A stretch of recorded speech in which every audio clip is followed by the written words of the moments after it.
quiero que analicemos de una forma profunda Apocalipsis 14:12. Leamos la Biblia, Apocalipsis 14:12. Tengo aquí en mis manos este precioso libro. ¿Cuántos lo conocen? El libro Conflicto de los Siglos. Saben de que el libro que sigue después de la Biblia, a mi parecer, debe ser este. Todo adventista del séptimo día tiene que conocer perfectamente este libro. Porque este libro, ¿saben qué es este libro? Un comentario de Daniel y Apocalipsis. Los hermanos que conocen este libro saben de profecía bíblica. Quiero que vayan a sus casas y lean el capítulo 26 del Conflicto de los Siglos y también leen el capítulo 36. El capítulo 26 habla los Estados Unidos en la profecía y el capítulo 36 habla de la libertad de conciencia amenazada. ¿Será que en este mundo se va a terminar la libertad de conciencia? ¿Será que en este mundo se va a terminar la libertad de expresión? ¿Será que en este mundo se va a terminar esta libertad de poder predicar lo que uno quiera? ¿Se va a terminar?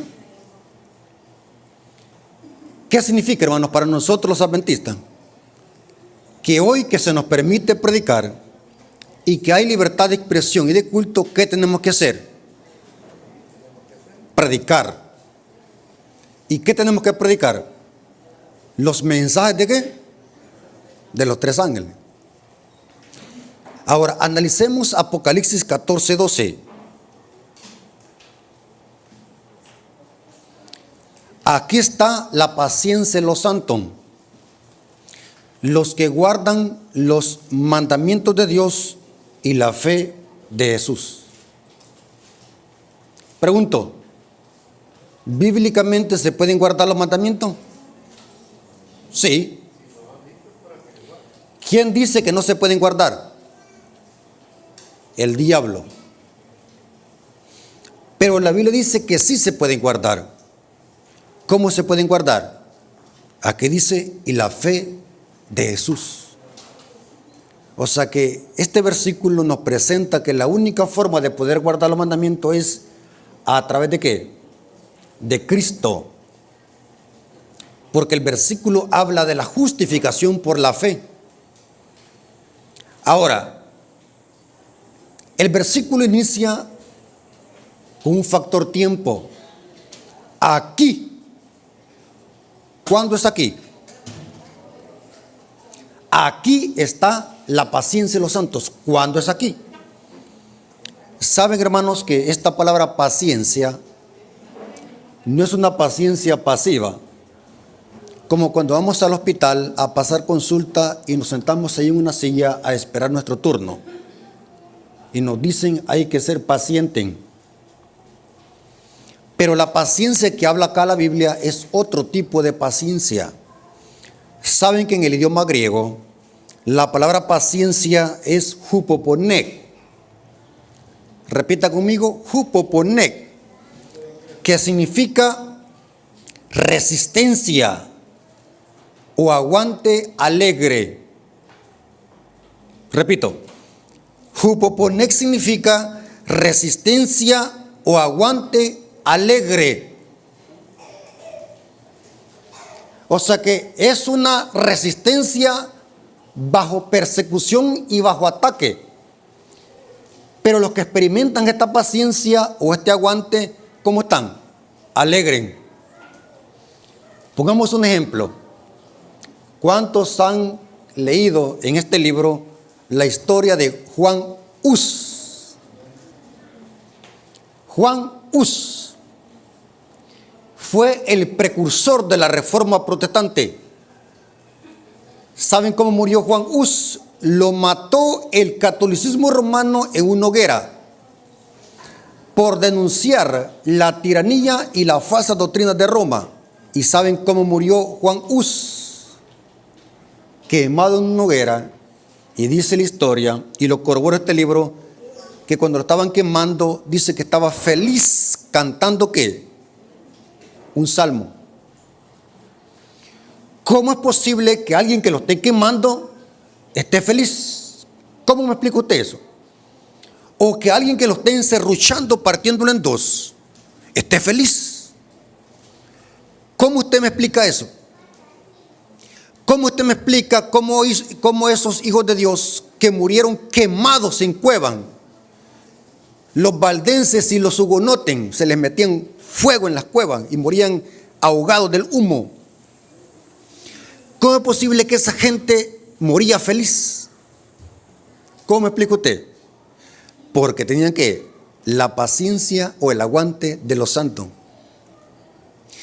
Y hoy nosotros, con que un hermano ya no nos dé la mano, o porque un hermano habló mal de nosotros, o porque un hermano nos levantó un chisme en la iglesia, ya guardamos rencor. Y ya no queremos venir a la iglesia. Imagínense cuando venga la crisis, hermano. Aquí está el aguante de los santos. ¿Cuándo es aquí? ¿Cuándo es que como hijos de Dios vamos a tener que tener ese aguante? El contexto es el mensaje del tercer ángel. ¿Saben de qué habla el mensaje del tercer ángel? Habla de la marca de la bestia, habla de la imposición de la imagen de la bestia, habla de un decreto de muerte. O sea que, ¿cuándo es que como pueblo de Dios vamos a necesitar esa resistencia de los santos? Cuando venga ¿qué? La persecución.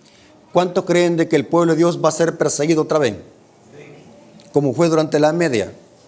La historia se va a volver ¿qué? A repetir. Ahora, esto se pone más interesante. Saben de que el libro de Apocalipsis, escuchen hermano, el libro de Apocalipsis tiene más de 1000 referencias que vienen del Antiguo Testamento. O sea que para poder entender el libro de Apocalipsis, ¿qué tenemos que hacer? Ver de dónde viene la referencia. Pero para eso necesitamos ¿qué? Una concordancia. Saben de que en la Biblia hay un hombre que tuvo la paciencia en los santos. Bueno, todos los siervos de Dios del Antiguo Testamento tuvieron la paciencia en los santos. Pero hay uno en específico que el apóstol Santiago lo enfatiza y lo recalca. ¿Quién es ese? Santiago capítulo 5, versículo 11. He aquí tenemos por bienaventurados a los que sufren. ¿Habéis oído de la paciencia de quién? Si ustedes tienen duda, corroboren. La palabra paciencia es la misma palabra que se usa en Apocalipsis 14:12, hupoponek. ¿Habéis oído la paciencia de Job? Y habéis visto el fin del Señor, que el Señor es muy misericordioso y compasivo. O sea que Job tenía ¿qué? La resistencia, el aguante de ¿qué? De los santos.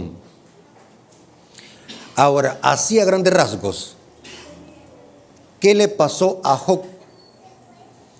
Saben de que lo que le pasó a Job es una tipología por lo que pasará el remanente en el tiempo del fin. Porque recordemos de que todos los libros de la Biblia terminan y se encuentran en el Apocalipsis. Eso dice Elena de White en el libro Hechos de los Apóstoles, página 467, párrafo 2. ¿Qué le pasó a Job? ¿Por qué Job tenía el aguante de los santos? Yo traduzco en lenguaje salvadoreño o en lenguaje guanaco la palabra paciencia. ¿Saben cómo la traduzco? Morderse la lengua. Cuando le duele algo, muérdase la lengua. ¿Saben a qué me refiero? Tener dominio propio, resistencia, bajo persecución y bajo ataque. ¿Qué le pasó al siervo Job? Hacia grandes rasgos, ¿cuántos han leído la historia de Job? Dice que el diablo, porque fue el diablo, Dios solamente le permitió al diablo. Pero el diablo, ¿qué es lo que hizo con Job? El diablo le quitó todo apoyo humano. Job perdió sus bienes terrenales. Dramaticemos. Job perdió los carros, las casas, porque Job era adinerado, era rico, millonario. Job perdió las tarjetas de crédito, perdió los Ferrari. ¿Cuáles son los carros más caros del mundo? Los Lamborghini, creo que así se llaman, valen como 5 millones de dólares. Job perdió los camellos, perdió las cuentas bancarias, perdió las casas, se quedó, como decimos, en la calle. Después el diablo le mató a los hijos. ¿Cuántos creen de que perder un hijo duele? Y no solamente uno, los perdió todo. Dice que también perdió sus amigos. Saben de que amigos de Job habían venido desde lejos para venir a consolar a Job, pero después de estarlo consolando, se volcaron en contra de él y lo empezaron a acusar. Tú estás así porque tienes un pecado oculto. Mire cómo es el diablo.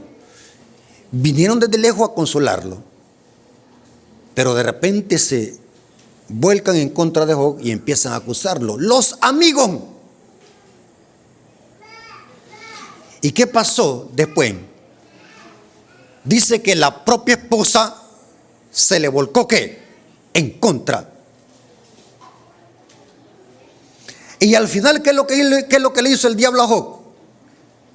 Le puso una lepra. Algunos creen de que fue la sarna maligna, creen de que era una lepra.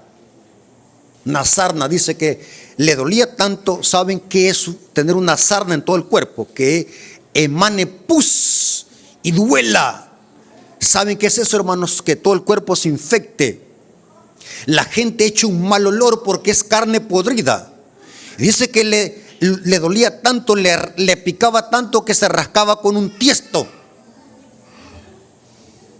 ¿Y qué es lo que le dice la mujer a Job?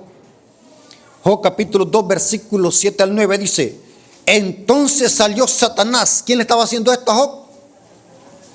Entonces salió Satanás de la presencia de Jehová e hirió a Job con una sarna maligna desde la planta del pie hasta la coronilla de la cabeza.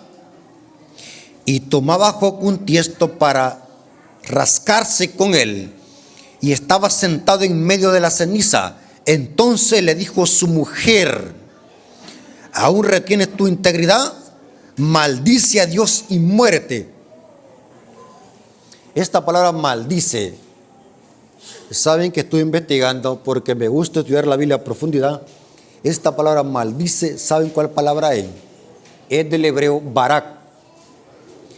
Pero en el hebreo barak no es maldice, sino que es bendice. Barak es la misma palabra que se usa cuando dice: y Dios bendijo el séptimo día. Dios barak, Dios lo bendijo el séptimo día. Es la misma palabra que se usa acá. Pero ¿por qué la Reina Valera dice maldice a Dios y muérete? Porque en la forma que lo dijo era una forma irónica, como cuando alguien dice una palabra, que la palabra quizás puede ser correcta, pero en el sentido o en la forma que se dice está diciendo otra cosa. ¿Está conmigo? Pero es interesante cómo Job le dijo a su propia mujer: has hablado como hablan ¿qué? Las mujeres ¿qué? Fatua. Por mucho tiempo, hermanos, yo me preguntaba, ¿será que Job había buscado como por esposa a una mujer impía? ¿O será que la mujer de Job no soportó la prueba y se dejó usar por el diablo? Lo más correcto es que se dejó usar por el diablo. Pero noten, hermanos, que Job perdió todo apoyo. Se quedó sin nada. Pero ¿qué es lo que pasó con Job? Job capítulo 1, versículos 21 al 22.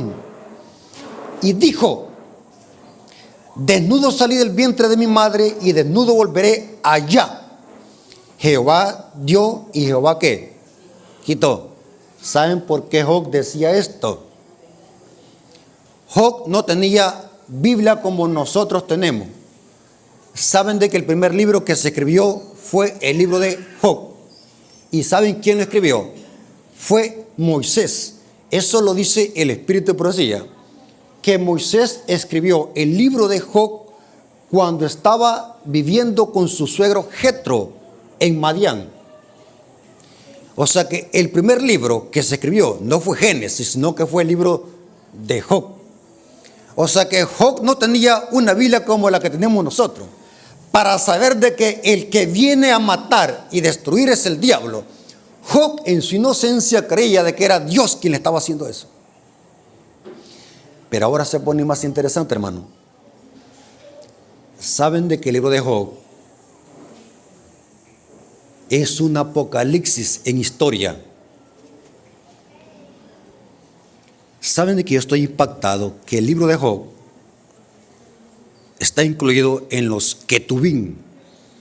O sea, en los libros poéticos, los Ketubim. Es interesante que la estructura del libro de Job es impresionante.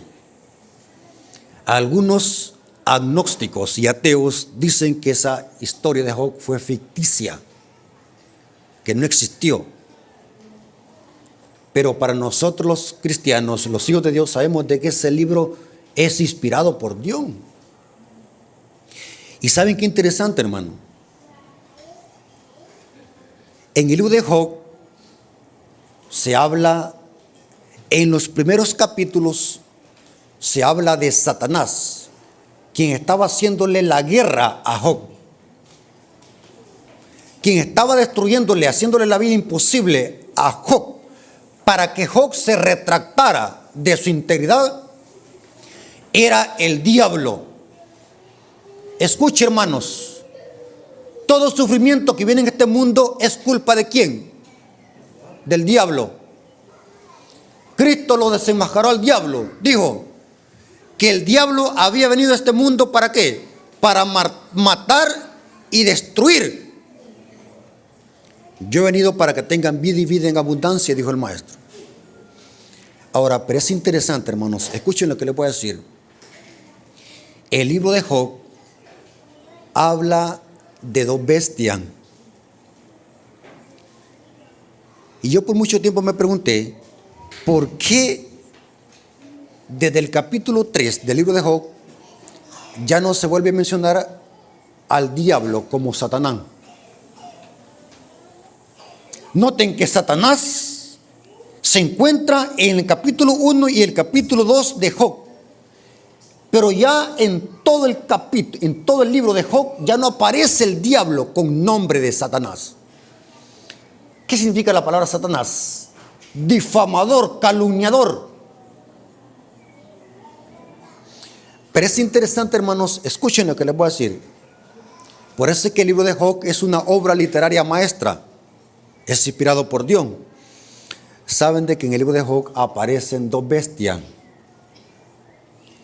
El diablo, desde el capítulo 3 hasta el capítulo 40 y 41, al diablo se le llama de otro nombre. ¿Saben cómo se le llama? Leviatán. ¿Saben, hermano, que aún hasta los paganos, la ciencia, hablan de Leviatán? Estoy investigando que los científicos dicen de que cuando un barco se pierde en el mar y en el océano es porque Leviatán se lo tragó. ¿Qué es Leviatán? Según las culturas antiguas, como por ejemplo el idioma ugarítico, idiomas y culturas muy antiguas, antes que existieran los babilonios y los hebreos, se tenía la noción de que Leviatán, escuchen, era un enorme dragón con 7 cabezas, y que para las culturas paganas del misterio antiguo, Leviatán era un enemigo de los dioses. O sea, había esa noción, se conocía eso, que Leviatán era un gran dragón con 7 cabezas, enemigo de los dioses. Por eso es que Juan, y de paso Juan el que escribió el libro de Apocalipsis, estaba familiarizado con el libro de Enoc, un libro pseudepígrafo muy antiguo, que se habla del Leviatán. No es coincidencia que Juan en el libro de Apocalipsis hable de un dragón de 7 cabezas, porque Juan estaba familiarizado con Leviatán. Ahora, ¿qué es Leviatán? Noten como dice Job 41:1. Le vamos así a grandes rasgos por falta de tiempo. Job 41, versículo 1. ¿Sacarás tú al Leviatán con anzuelo o con cuerda que le eches en su lengua? Dios está aquí hablando. Está diciéndole a Job, ¿quién le está haciendo ese daño? Y era Leviatán. Pero, ¿qué es Leviatán? Estoy investigando en el hebreo. Esto lo pueden corroborar en una concordancia Strong. Dice que Leviatán significa animal engalanado, serpiente, cocodrilo. Y noten cómo termina. Símbolo de Babilonia. Dice la concordancia Strong. Corrobore eso en la concordancia Strong, la que tiene en su celular. Símbolo de Babilonia. O sea, se conocía como un gran dragón, como un gran cocodrilo. Gigante. Pero saben, hermanos, que Leviatán es más parecido a un gran dragón y no a un cocodrilo. Porque noten cómo se le da la característica. Job 41, versículos 18 al 21. Son características de un dragón. Job 41, versículos 18 al 21. Con sus estornudos se enciende lumbre, y sus ojos son como párpados del alba. De su boca salen hachones de fuego. ¿Qué es esto, hermano? ¿Descripción de qué? De un dragón. Centellas de fuego proceden. De sus narices sale humo, como de olla o caldero que hierve. Su aliento enciende los carbones, y de su boca sale ¿qué? Llama. Este es un dragón. Ahora, Leviatán, ¿dónde vivía? ¿Dónde vive Leviatán? Isaías 27:1. Veamos dónde vive este Leviatán y con qué se asocia. Isaías 27:1. En aquel día Jehová castigará con su espada dura, grande y fuerte, ¿a quién? Al Leviatán. ¿Serpiente qué? Veloz. Y al Leviatán, serpiente tortuosa. Y matará al dragón que está ¿dónde? O sea que el Leviatán vive ¿dónde? En el mar. Lo pintan como un gran dragón que está en medio, que vive en medio de las aguas y que traga a los barcos. Es un monstruo pero gigante el Leviatán. Ahora, aquí viene lo interesante. Saben de que según el Espíritu de Profecía, saben que estos temas son profundos, pero voy a grandes rasgos. ¿Están poniendo atención? Saben de que el Espíritu de Profecía dice que la serpiente, antes que se arrastrara, ¿saben qué dice? Volaba. Y su piel brillaba como oro bruñido. O sea que de alguna manera los antiguos asociaban los dragones con una culebra con alas, porque así se asociaba al Leviatán. Ahora, pero es interesante que en el libro de Job aparece otra bestia. ¿Y saben cómo se le llama a esta bestia? Behemoth. Pero Behemoth no vive en el mar.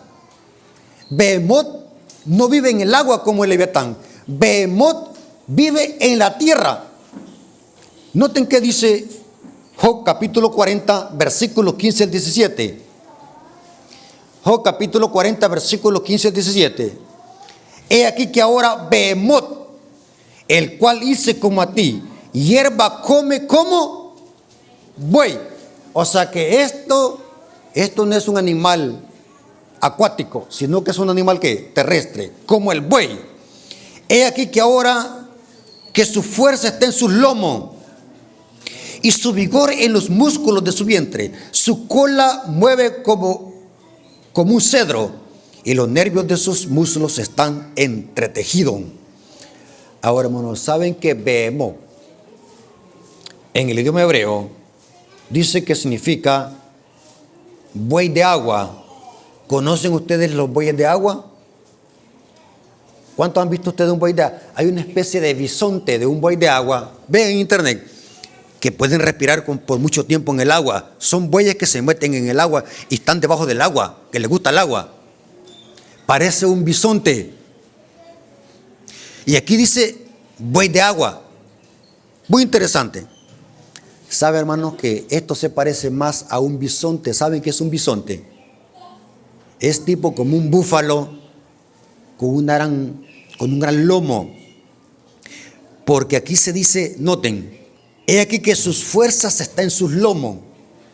Es un búfalo. O sea, Behemoth es un búfalo enorme. Porque es como buey que come paja. Ahora, ¿sabe, hermano, que todo esto tiene que ver mucho con profecía bíblica? Saben de que, según Apocalipsis, a los santos que tienen la paciencia, el jupoponec o el aguante de los santos, saben de que el diablo va a usar dos bestias para hacer la guerra al pueblo de Dios. Porque recordemos de que Apocalipsis 14:11, Santiago lo compara con Job. Saben de que según Apocalipsis 13, o sea, la historia de Job aterriza con Apocalipsis 13. Según la Biblia, el diablo a quién va a usar para hacer la guerra al remanente del tiempo del fin? Va a usar dos bestias. Una que se levanta del agua y otra que se levanta ¿de dónde? De la tierra. Estos temas son profundos, hermano. Mire cómo dice Apocalipsis 12:17. Apocalipsis 12:17. Entonces el dragón, que en el libro de Job, ¿quién es? Leviatán. Entonces el dragón se llenó de ira contra la mujer. ¿Quién es la mujer? María. ¿Verdad que es María? Símbolo de la iglesia, ¿qué? Remanente. Y se fue a hacer guerra contra el resto de la ascendencia de ella. Esta palabra resto es loipux, el sobrante, el remanente. Los que guardan los mandamientos de Dios y tienen el testimonio de Jesús. O sea que se habla de un dragón. Ahora, vámonos a Apocalipsis 13, versículo 1. Leamos conmigo. Apocalipsis 13, versículo 1 dice: me paré sobre la arena del mar. Pregunto, ¿quién se paró en la arena del mar? ¿Quién se paró en la arena del mar? Les explico. La Biblia no fue escrita con capítulos y versículos. Hablo de los números. Los números fueron hechos por los teólogos para hallar más fácilmente el fragmento del pasaje. Pero el hebreo y el griego no tiene números, como por ejemplo capítulo tal, sino que es un solo fragmento.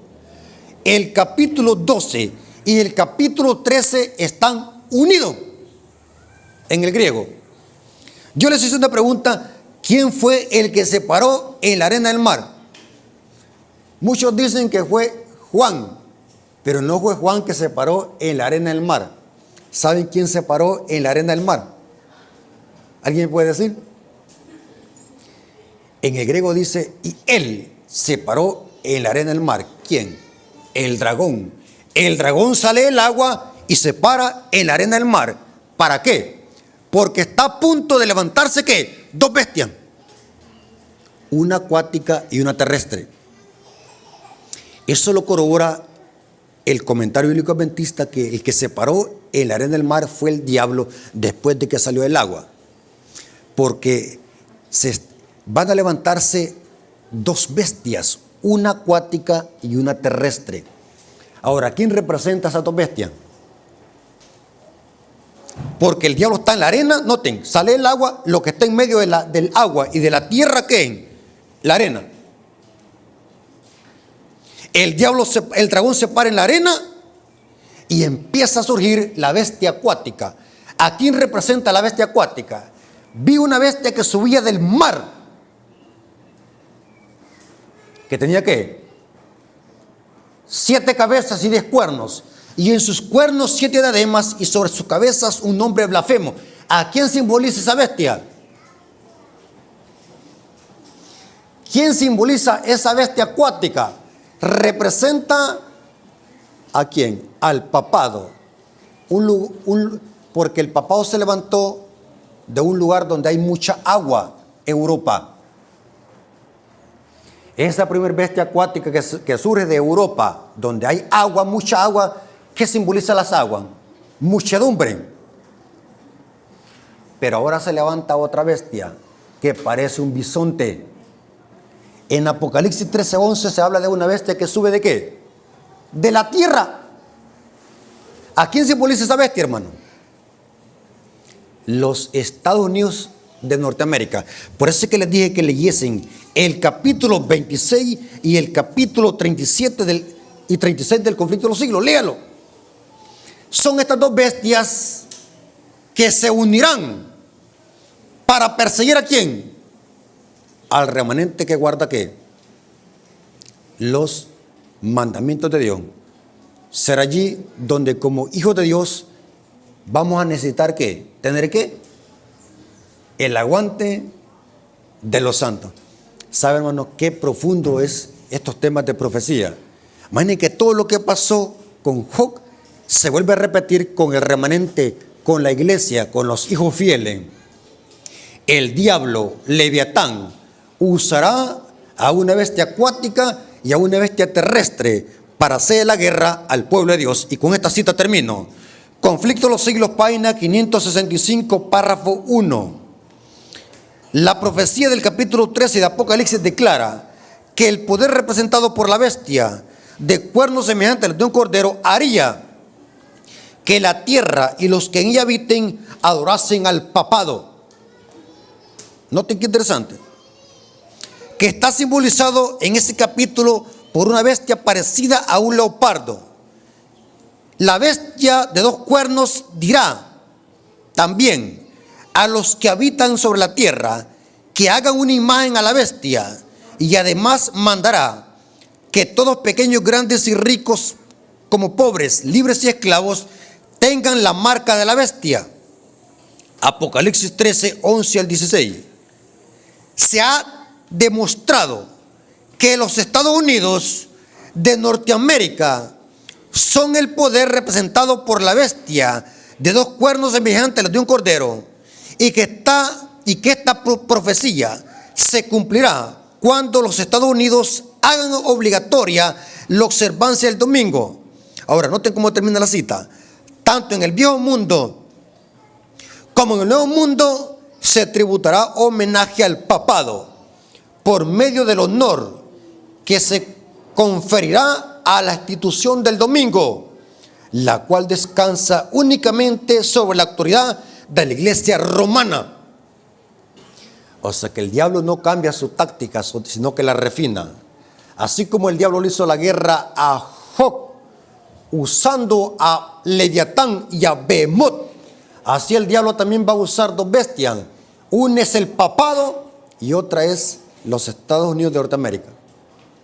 ¿Y saben qué es lo que dice el Espíritu de Profecía? Que cuando esto suceda, todas las naciones van a ser el ejemplo de USA. Ahora, ¿cómo es posible? ¿Será que los adventistas del séptimo día podemos fallar en esta predicción? ¿Qué posibilidad hay que los adventistas fallemos en esta predicción? Es difícil, hermanos, que fallemos. ¿Saben por qué? Veamos el pasado. Porque la historia se repite. ¿Qué es lo que hicieron los judíos para matar a Cristo? ¿Qué es lo que hizo la nación judía? ¿Buscar la ayuda de qué? Del poder civil de Roma. ¿Qué es lo que hizo la Iglesia Católica durante la Edad Media? Buscar la ayuda del poder civil para matar ¿a quién? A los mal llamados herejes. ¿Y saben qué es lo que dice la historia? Que los sacerdotes católicos le daban la orden a la Francia comunista. Y la hija predilecta del papado era la Revolución Francesa, la Francia comunista. Fue la misma hija que se le volcó encima. ¿Usted cómo me puede demostrar que esta predicción está errada? Que al final de la historia ocurrirá ¿qué? Lo mismo. Dos bestias actuarán en concierto, uniéndose con la política y la religión únicamente para extirpar ¿a quién? A un remanente que guarda ¿qué? Los mandamientos. Hermanos, Dios les bendiga. Espero que hayan comprendido qué significa tener el aguante de los santos. Por eso, hermanos, hoy que estamos en tiempo de paz, aparentemente, ¿qué tenemos que hacer? Forjar nuestro carácter. El carácter se forja en tiempo de paz. ¿Y cuándo es que el carácter refulge o sale a la luz? Cuando viene ¿qué? La prueba. No esperemos estar firmes. Al final, si hoy en tiempo de paz estamos flojos, hoy que estamos en tiempo de paz tenemos que tener un carácter a prueba de bala, porque lo que se vecina, hermanos, es terrible. Algunas veces no quisiéramos hablar de estos temas, pero se va a cumplir la profecía al pie de la letra. Así que Dios les bendiga, hermanos, y que la honra y la gloria ha sido para nuestro Dios.